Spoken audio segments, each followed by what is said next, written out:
আসসালামু আলাইকুম। আশা করছি সবাই ভালো আছেন, ভালো থেকে প্রত্যাশা করছি। আমি আমার গ্রামের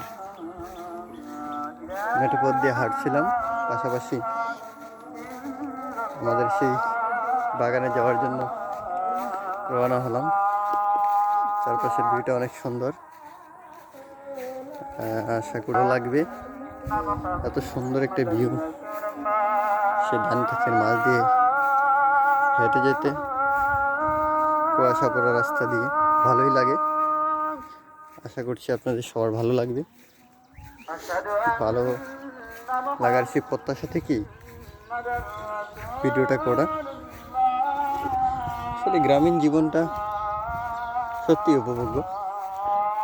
যে যেভাবে বিশ্লেষণ করুক না কেন, আমার কাছে মনে হয় সেই শহরে জঞ্জাল, শব্দ দূষণ, বায়ু দূষণ সব কিছু মিলিয়ে আমার কাছে মনে হয় শহরের জীবনটা আমার কাছে খুবই, যদিও বলা ঠিক না, বিরক্তিকর।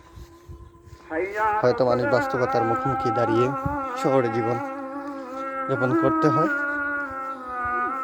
আমি আমার দৃষ্টিকোণ থেকে বলতে পারি গ্রামীণ জীবনটা সত্যি উপভোগ্য।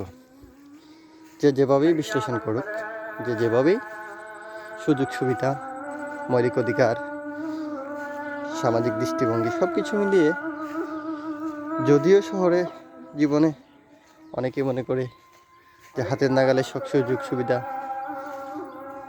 পেয়ে যাচ্ছি, গ্রামীণ জীবনে অবকাঠামো উন্নয়ন নেই, রাস্তাঘাট ভালো না, চলতে অসুবিধা বা চিকিৎসা ক্ষেত্রে সমস্যা।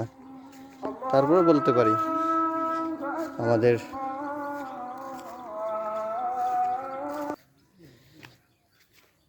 তারপরেও আমি বলবো, যেহেতু গ্রামীণ জীবনে আসলে চিকিৎসা বা সামাজিক অবকাঠামো উন্নয়ন এত ভালো নয়, তা আপনি একটি জিনিস পাবেন,